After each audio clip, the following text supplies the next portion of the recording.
Magandang araw! Ngayon, ang pag-aaralan natin ay tungkol sa pambansang teritoryo ayon sa saligang batas. Sa Araling Panlipunan 4, Quarter 1, ikatlong linggo, ika-4 na araw. Mga bata, magbalitaan tayo. Nakita at narinig na ba ninyo ang tungkol sa Spratly Islands?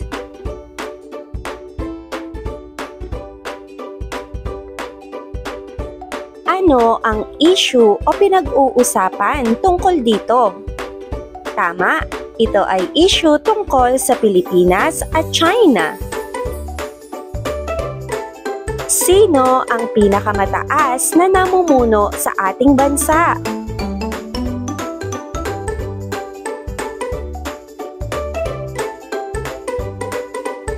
Ano ang ginagawa ng Pangulo ng isang bansa? Siya ang pinakamataas na pinuno ng bansa. Ang Pangulo ang namumuno sa buong pamahalaan. Nagpapatupad ng mga batas. Tinitiyak niyang nasusunod ang mga batas na ipinasa ng Kongreso. Nangunguna sa pamahalaan. Pinamumunuan niya ang mga ahensya ng gobyerno para sa kaayusan at kapakanan ng mga mamamayan. Lumalagda ng mga kasunduan. Nakikipagkasundo siya sa ibang bansa para sa kapakanan ng Pilipinas na may pahintulot ng Senado. Nagbabantay sa pambansang teritoryo. May tungkulin siyang protektahan at ipagtanggol ang mga teritoryo ng bansa.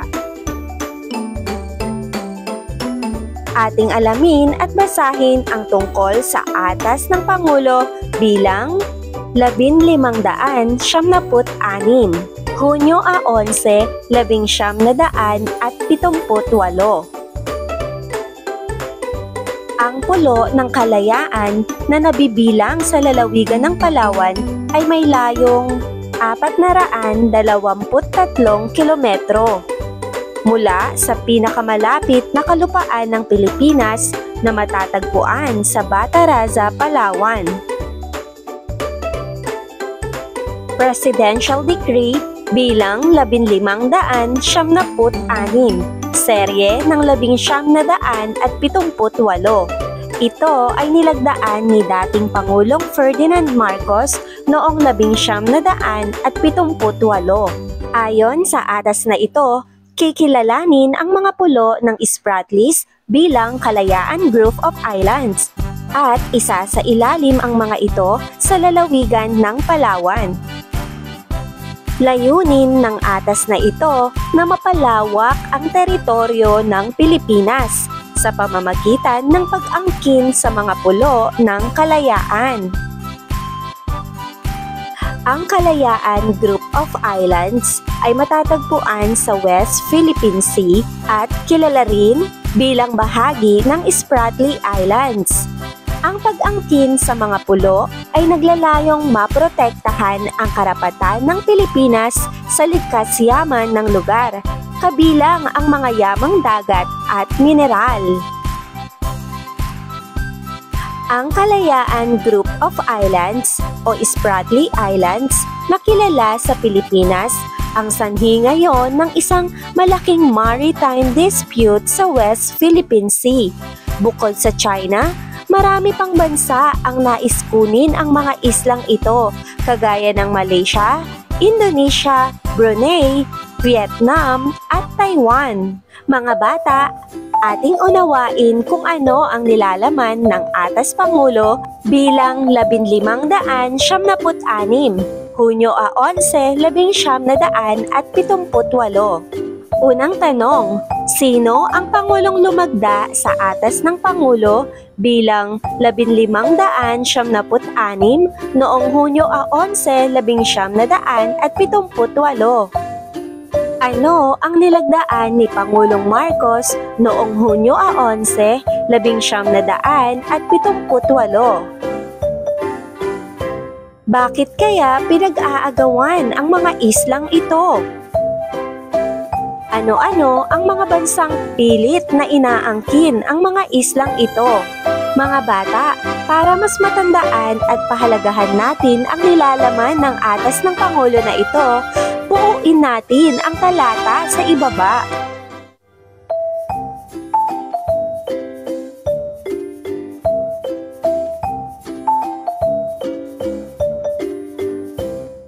Tamang sagot.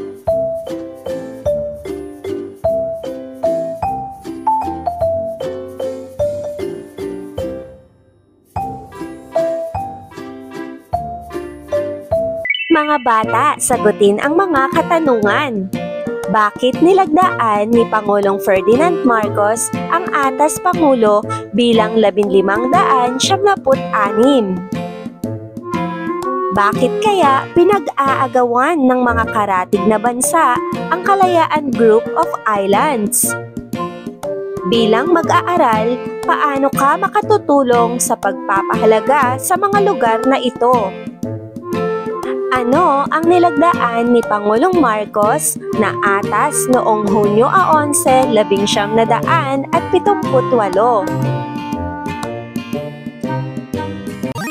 Mahusay mga Anli Space Kids! Natapos ninyo ang ating aralin ngayong araw. Huwag kalimutang i-like ang video at mag-subscribe sa Anli Space. Kung nagustuhan ninyo ang video ito, huwag kalimutang mag-like, mag-subscribe, at i-share ito sa inyong mga kaibigan.